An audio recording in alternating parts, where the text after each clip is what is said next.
this video, I'm going to explain every move using principles and forcing moves and balances, and it's going to be very instructional. So start with e4. Okay, probably just play the Vienna game, something that's non-standard, kind of gambit-y. I'm just going to control the center if they take, and I take with my bishop, develop the piece.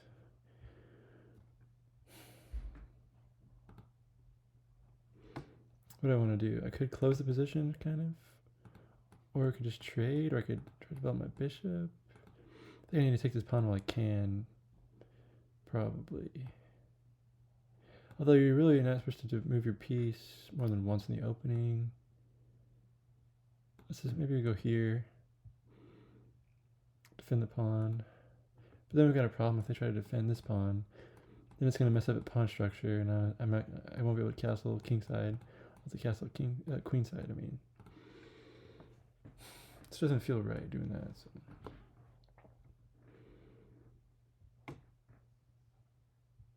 This is always a move. Prevent the queen from coming here.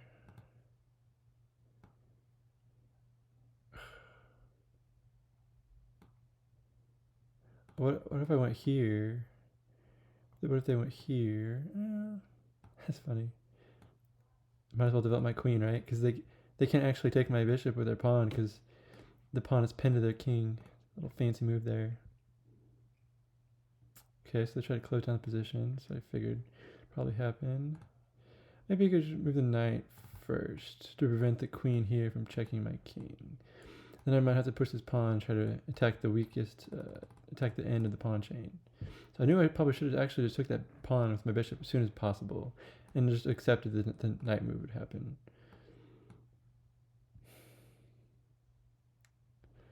Let them take the pawn, and I'm going to take this pawn with my queen.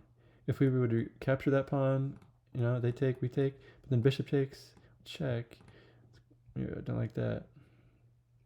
So now I'm going to have to castle this direction because, or develop my bishop that direction. Maybe not even castle at all. I don't know. This is a very bad weakness that allowed them to do this. So how do I get rid of I could attack the bishop. Because I don't want the bishop to retake this pawn. I don't think this is going to do much, though. If they attack, we just develop... look, we actually couldn't develop our bishop. Because this pawn here would just take. So that might have been a mistake. For some reason they wanted to develop their bishop, and now I get to take their powerful dark squared bishop. Oh, did they just blunder this bishop? Nothing was even defending. Yeah, that's weird.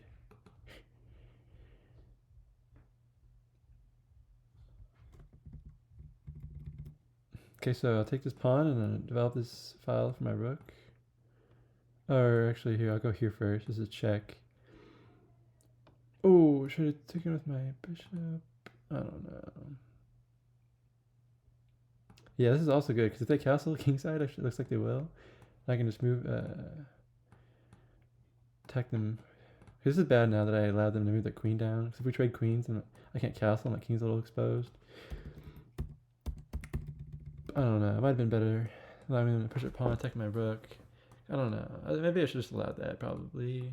But I'm not worried about this position at all. Oh, I lost my bishop. What the hell? Damn, how did I not see that knight attacked my bishop? I was supposed to be up a piece now. We're back to... Wait, I'm still up a piece somehow. They've got to... No. Never mind, they're up 2 pawns. Very odd.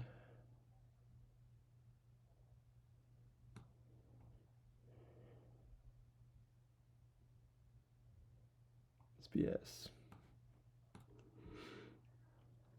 Okay, that's not a good move. Now they can't castle, probably. If they block with knight, then I move my bishop. Apply pressure to the pin piece. I'm just going to win it. So now they can't castle. Let's go. How do I attack? It's probably not good. They could probably just defend the knight. I don't really want to trade if I'm down on material, do I? I might just push these pawns forward. I just push that pawn forward to want to protect this knight. Okay, pin the knight to the queen. I don't really want to take it though, since I'm down material. You don't want to trade. But we'll see what happens.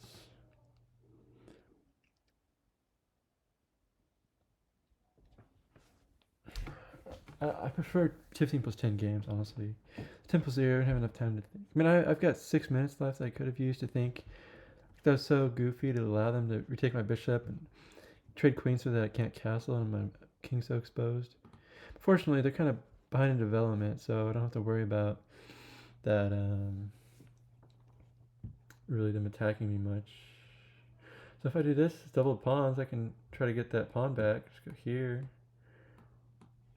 It can't be terrible, right? There's literally no way for them to defend unless they went back with the knight. Okay, so I forced them to undevelop again.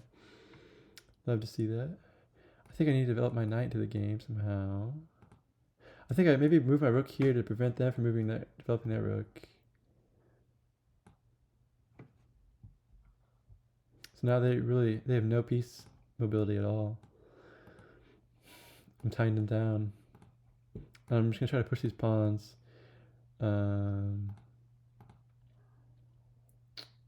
This is weird. I don't know why he's doing that. He was baiting me to go back here. How do I prevent the king from going forward? These two are covered by this pawn, so I can always push this pawn one. But I think I should do this. I think I should push these pawns, because the goal of the endgame is to promote your pawns, right? Into queens. So if I can, and also to activate your king. Okay, that's not good. Now you lost this pawn, because you moved the knight. And now I'm going to force the king to move back. So I'm going to take the pawn and I'm going to attack your knight at the same time. But I did allow you to go take control of this file in the future. But you can't do that yet because your knight's under attack. And they've got this nice hole here in my position where I can't really attack them with the pawn. I might go there. Yeah, there you go. Nice move, I guess. But let's just get them out of there. See, do I want to move them here or here? I mean, I guess here would be good because here would be better because I'm threatening to take this pawn with the rook defended by the knight. And if they take, I'm developing my pawn even more, getting it close to being promoted. So I like this move. Okay. Yeah, so do we take with pawn or rook? I guess pawn we can push again and they can't take because of the pin. In theory, that might be good.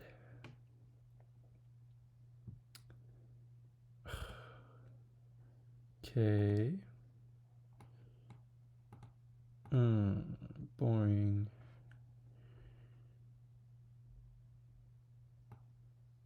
Force the king to go back.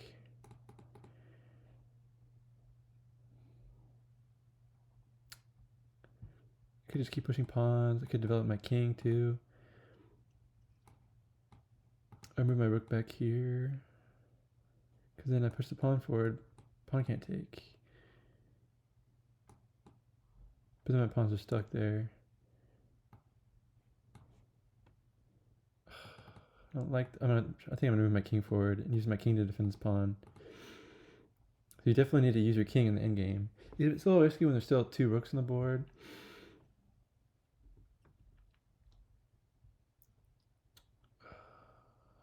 See, I'm down a pawn, so I don't want to trade. And I don't want to allow... the rook doesn't have any infiltration squares, so it's not really a threat. Except, no, they do have this square. They could attack this pawn. That's their only really, infiltration square on this file.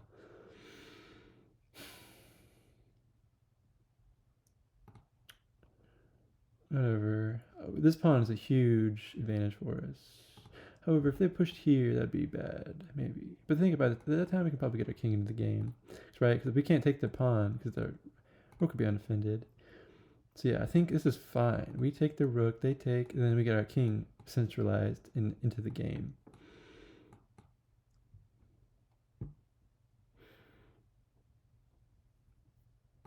Yep, now your king is stuck back there. No more doing that. Okay. Feel like this rook actually needs to go there. Probably be better spot. Whoa! No, wrong, incorrect. I just infiltrated your entire position, bro. That is not correct.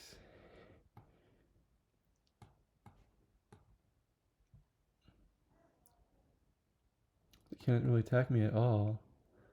The best they could do is move their rook here. But still, I've got this pawn. I feel like it wouldn't be that bad for me. And actually, that wouldn't be forcing me to do anything. I could still just move my rook. Oh no, they'd be threatening that, but that's like not terrible, I don't think. See, he's baiting me, I feel like. Well, it's fine, because if he goes back up to defend this pawn, I'll take this pawn. So we just forked their pawns. And I'm sure he knows that if rook here is mate, because the king covers these three.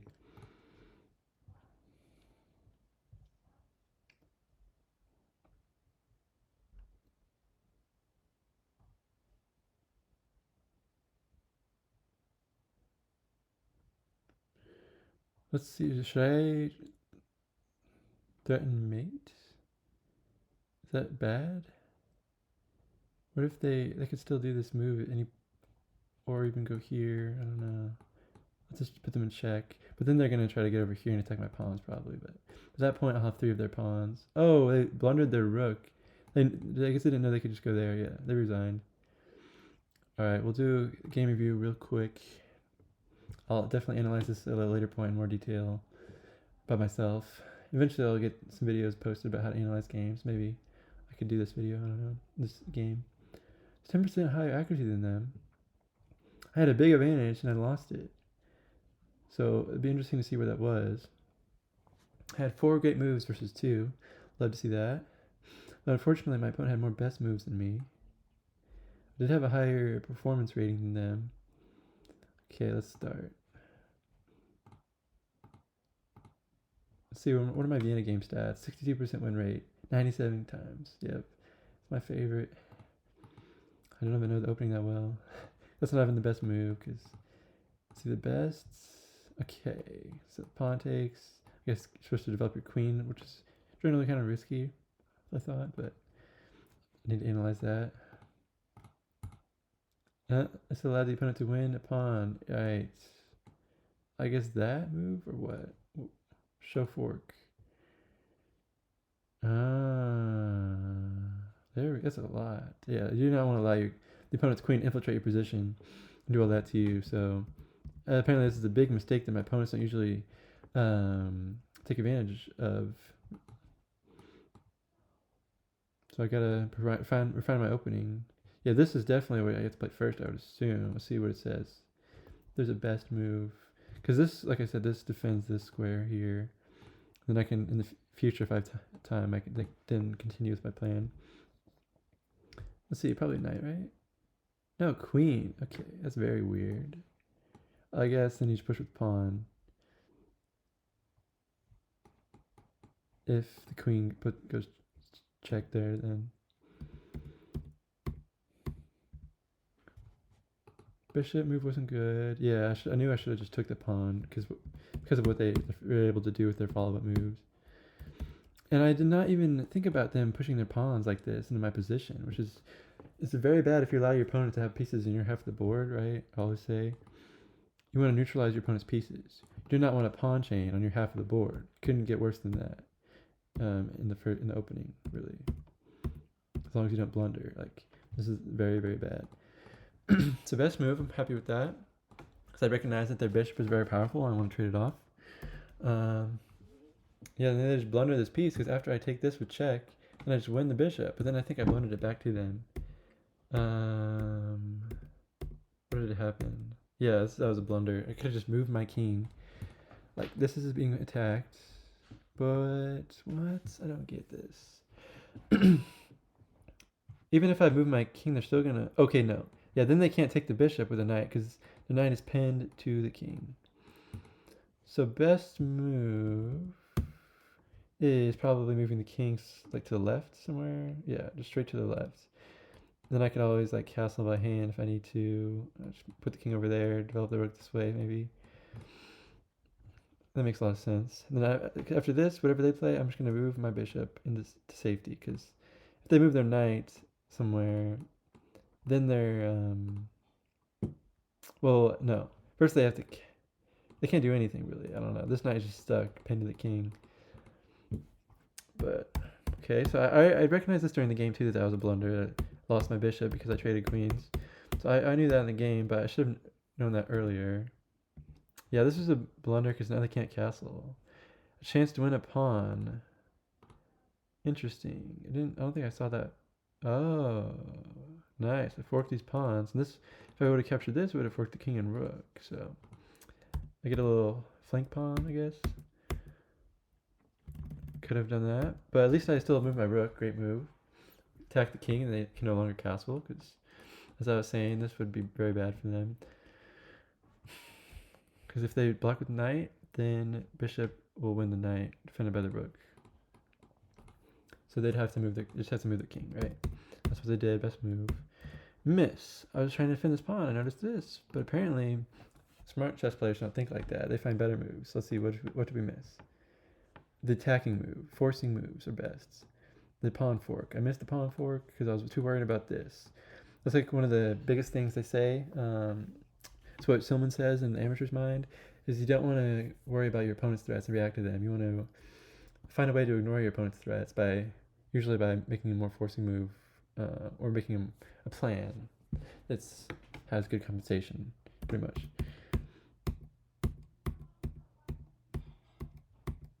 Okay, now my opponent has the advantage. So the pawn moves, I don't have time for pawn moves. I needed to coordinate my pieces, I guess. It's like the principle you'd use to describe why my move was wrong and this move's better. This move can get the knight into the game. So yeah, I shouldn't really worry about the pawns. They didn't help me at all. I said a mistake, but best. So with the same idea, I noticed of attacking this pawn with the rook, defended by the knight.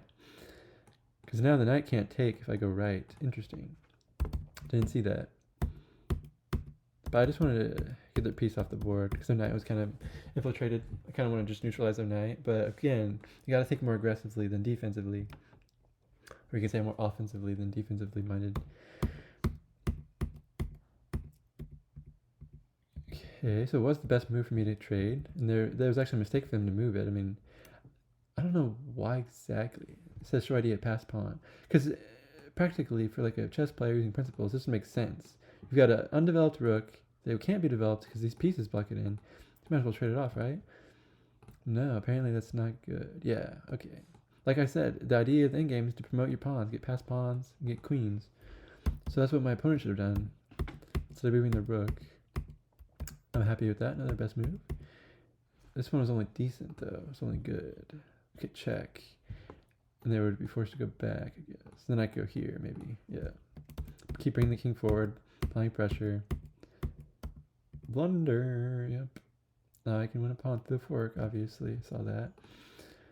What? Oh, now it wants me to push the pawn. Okay. Earlier it didn't. That's so weird. I think I've studied this a lot. That rook is unprotected and can be captured. Bold of this chess.com website to say inaccuracy instead of blunder. I don't think this game review is very accurate. Oh, because they want you to pay an arm and a leg to get diamond membership for a higher depth of the engine. So I usually copy my PGNs and post them in Elite Chess Study and then analyze every single move with Stockfish. Before you use Stockfish, you want to kind of think about it yourself and calculate and use principles and balances. But anyway, that's another video, another day. In this video, hope you learned something. Beat a 1250 rated player.